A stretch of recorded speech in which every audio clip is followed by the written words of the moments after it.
ลีวันทาอภิวาทอัญชลี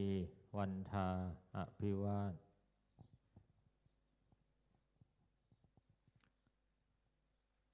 โยโสภะคะวะอะระหังสัมมาสัมพุทโธสวากขาโตเยนะภะคะวะตาธัมโมสุปฏิปันโนยัสสะภะคะวะโตสาวกสังโฆธัมมายังภะคะวันตังสัทธัมมังสัสสังฆังอิเมหิสกกาเรหิยัตถาระหังอโรปิเตหิอภิปุ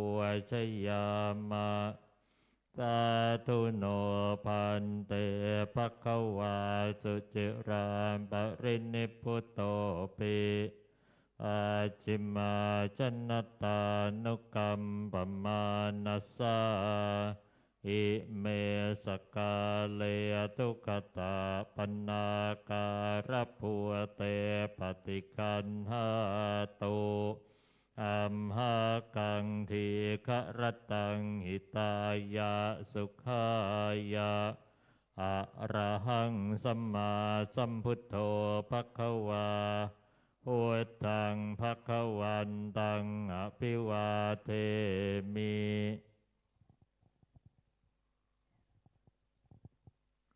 สวากขาโตภควตาธัมโมธัมมังนะมัสสา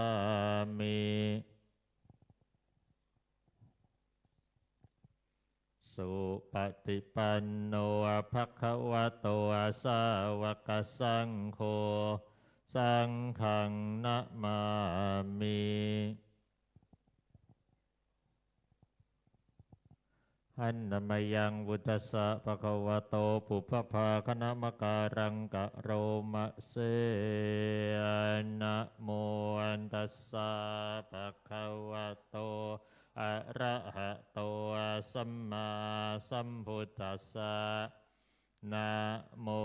ตัสสะภะคะวะโตอะระหะโตสัมมาสัมพุทธัสสะนะโมตัสสะภะคะวะโตอะระหะโตสัมมาสัมพุทธัสสะหันนมยังพุทธาภิตุติงกะโรมะเสโยโสตัตถาคโตอะระหังสัมมาสัมพุทโธวิชาจรณะสัมปันโนสุขโตโลกวิทูอนุตตโรปุริสธรรมสารติสัทธาเทวมนุษย์สานังพุทโธภควาโยอิมังโลกังสเทวกังสมาลกังสพรหมกังสัสสะมณะพรามณิงปัจจังสเทวมนุษย์ทั้งสยังอภิญญาจาติกาตวาปเวเทสิโยธรรมังเทเสสิอาทิกัลยานังมัจเจกัลยานังปะลิโยอาสานกัลยานังสัทธังสัพยัญชนะเกวะละปะลิปุณังปะลิสุทธังธัมมจริยังปกาเสสิตะมหังภควันตังอภิปูชยามิตะมหังภควันตังสิรสานะมามิ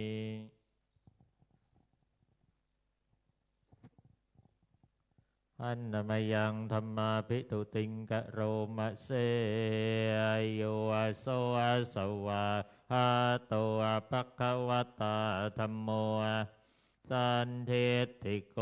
อักกาลิโกเอหิปัสสิโกโอปัญญิโกปัจจัตตังเวทิตาโห วินโยหิตะมหังธัมมังอภิปูชยามิตะมหังธัมมังศิลสสานะมามิ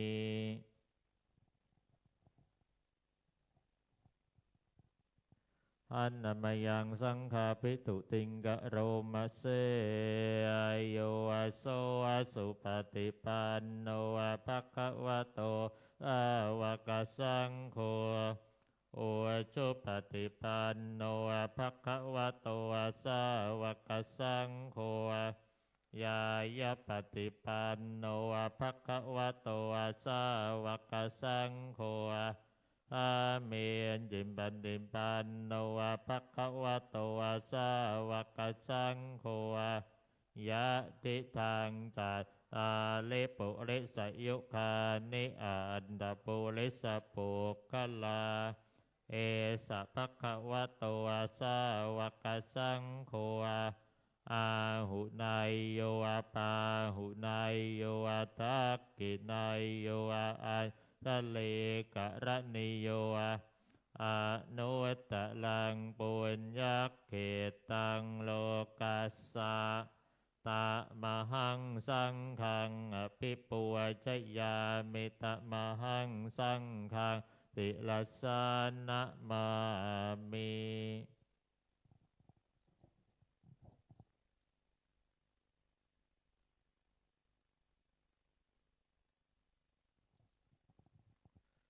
หันนมยังรัตนาตยาปนามคาทายโยเจวะสังเวคะปริกิตนะปาทัญจา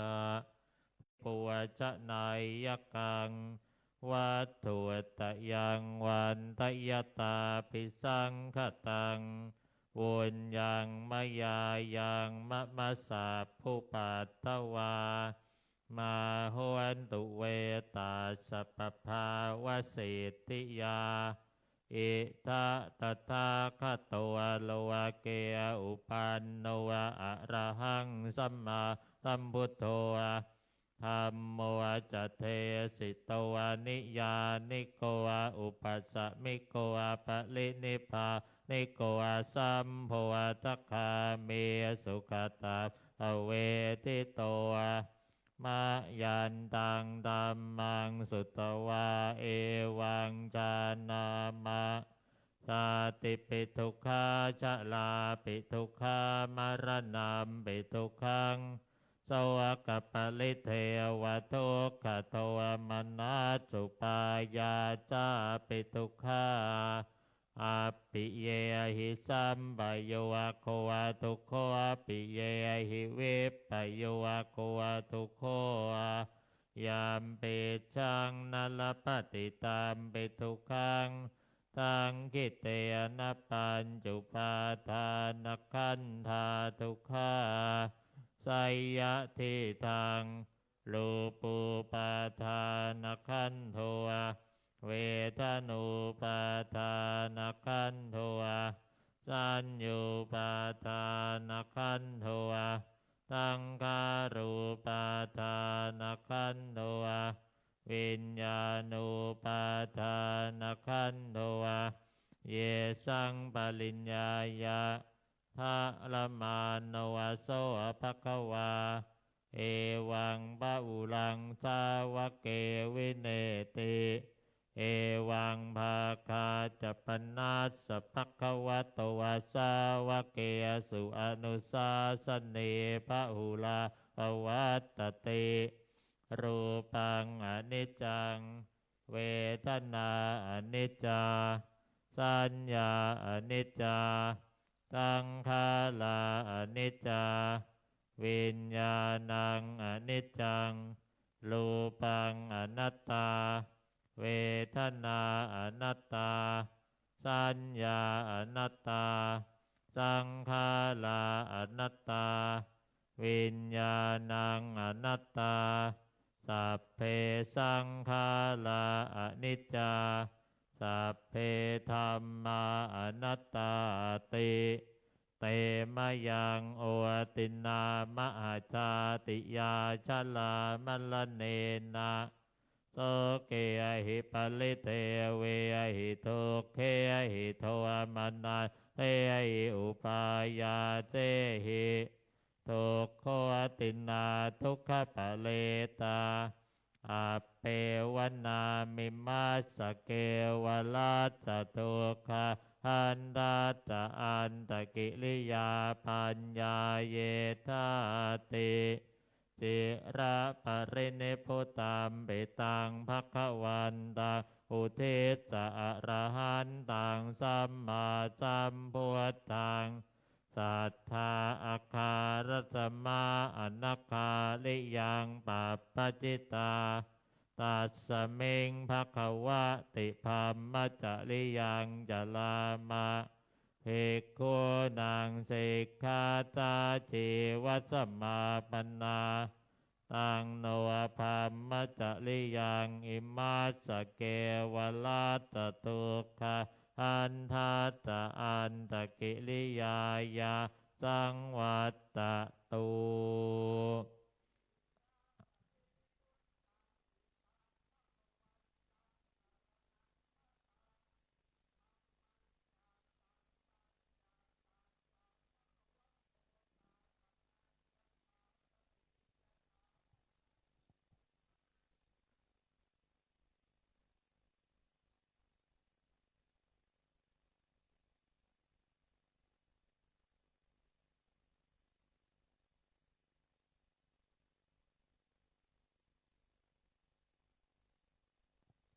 เปิดหนังสือไปหน้า244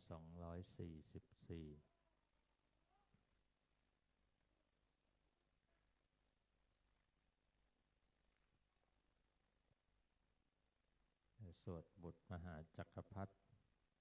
พร้อมกันนะแล้วเราจะตัดตรงศีลห้าออกนะลูกนะพุทธังชีวิตังเมปุเชมิธัมมังชีวิตังเม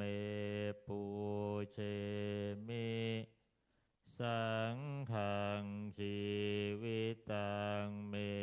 ปุเชมิพุทธังวันธามิ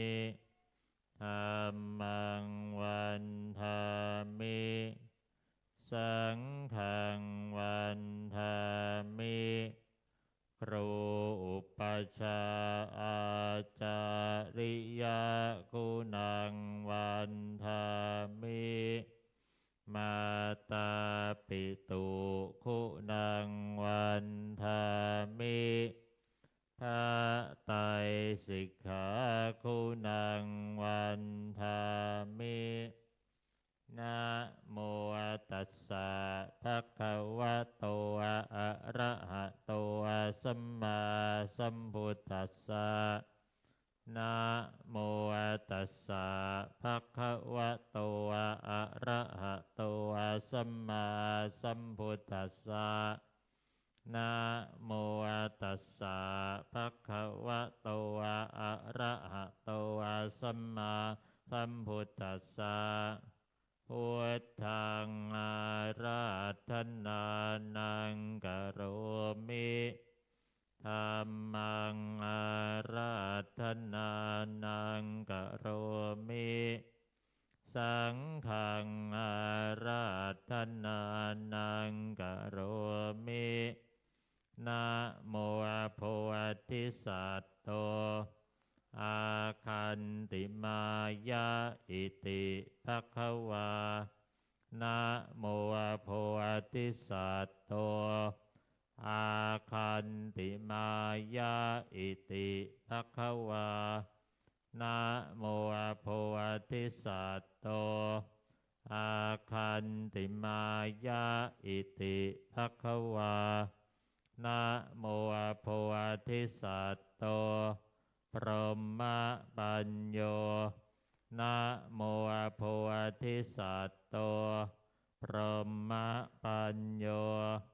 นะโมโพธิสัตโตพรหมปัญโยโยโทโสโมหจิเต นะพุทธัสสมิงปะปะกะโตมายาคัมมัตเมกะตังโท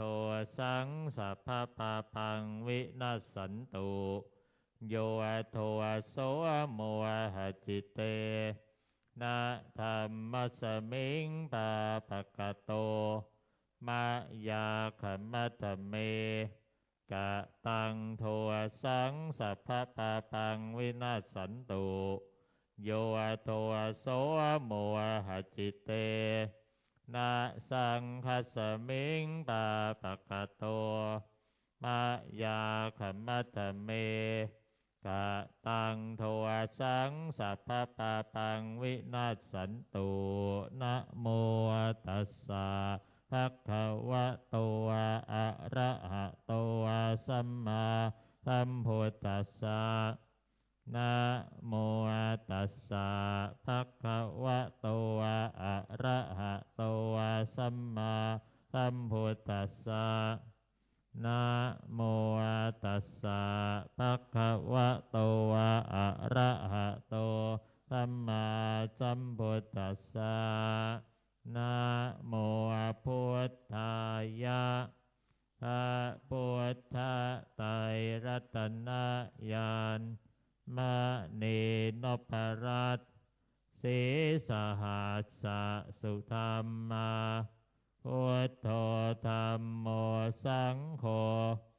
ยะถาพุทโมนะพุทธบูชาธัมมบูชาสังฆบูชาอัคคีทานังวะรังคันทังเทวะลีจมหาเถรังอะหังวันทามิทุระโตอะหังวันทามิทาตุโยอะหังวันทามิสัพพโสพุทธธัมมะสังฆปูเชมินะโมพุทธายะพระพุทธไตรรัตนญาณมณีนพรัตน์สีสหัสสะสุธรรมาพุทโธธัมโมสังโฆยะถาพุทโมนะพุทธบูชาธัมมบูชาสังฆบูชา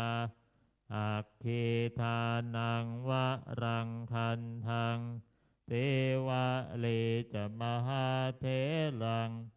อะหังวันทามิทุระโต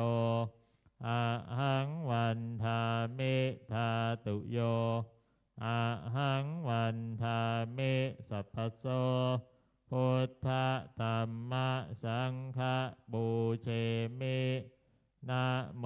พุทธายะพระพุทธไตรรัตน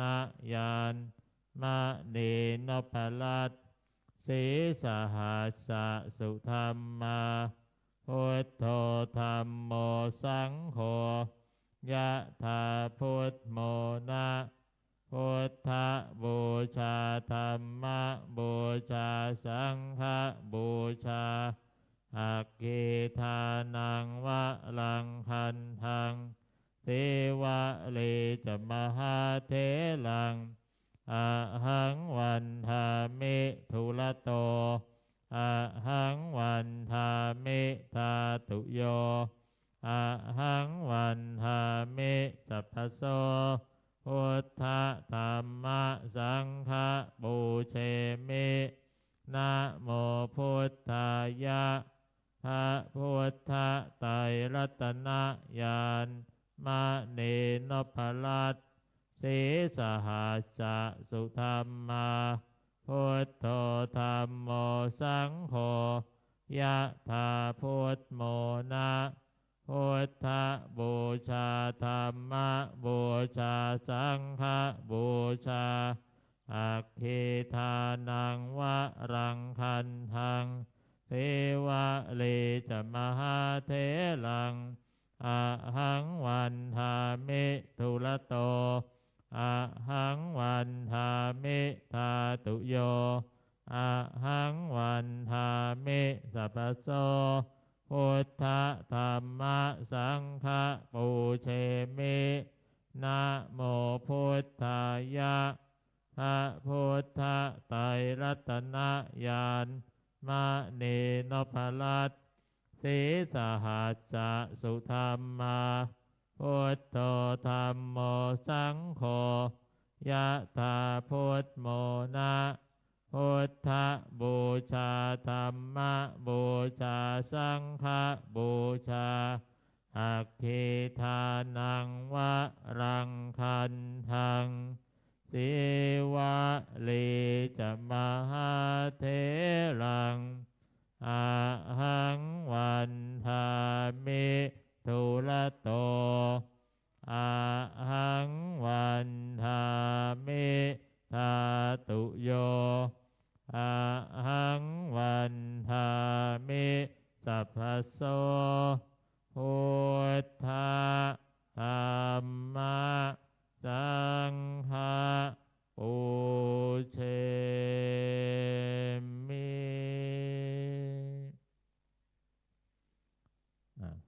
นั่งขัดสมาธินะเท้าซ้ายเท้าขวาทับเท้าซ้ายเอามือขวาทับมือซ้ายตั้งใจนะเจริญจิตภาวนาเพื่อถวายเป็นพระราชกุศลแด่พระบาทสมเด็จพระเจ้าอยู่หัวและพระบรมวงศานุวงศ์ทุกๆพระองค์นะและเพื่ออุทิศถวายเป็นพระราชกุศลแด่สมเด็จพระนางเจ้าสิริกิติ์พระบรมราชินีนาถพระบรมราชชนนีพันปีหลวงพระผู้เสด็จสู่สวรรคาลัยนะก็ขอให้พระใหม่และลูกเนรทั้งหลายนะได้ตั้งใจเจริญจิตภาวนาตามสมควรแก่เวลา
ควรแก่เวลานะ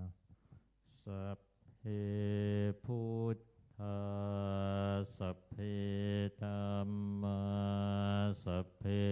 สังฆาภรัพพัตตาปัจเจ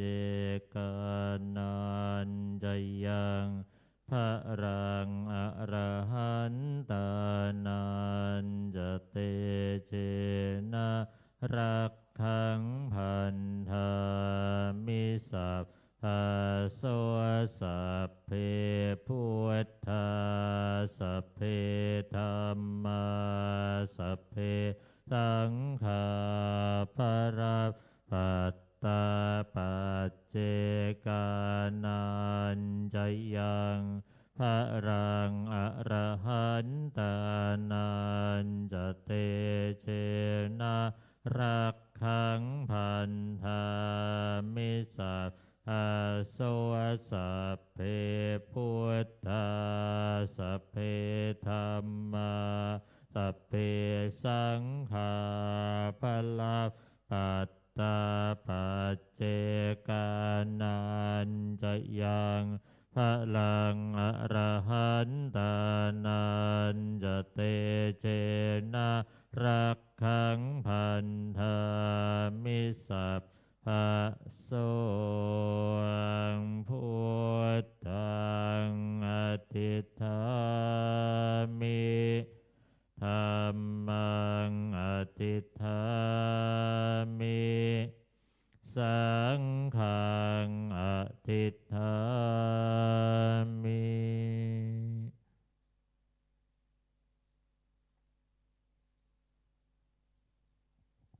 อาจจะกราบพระรัตนตรัยพร้อมกันนะ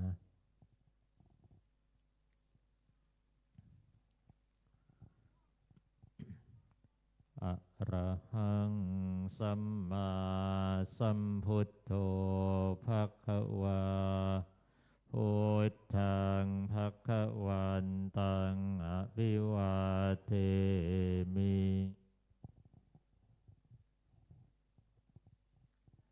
สวากขาโตภคะวะตาธัมโมธัมมังนะมัสสามิสุปฏิปันโนภะคะวะโตสาวกสังโฆสังฆังนะมามิ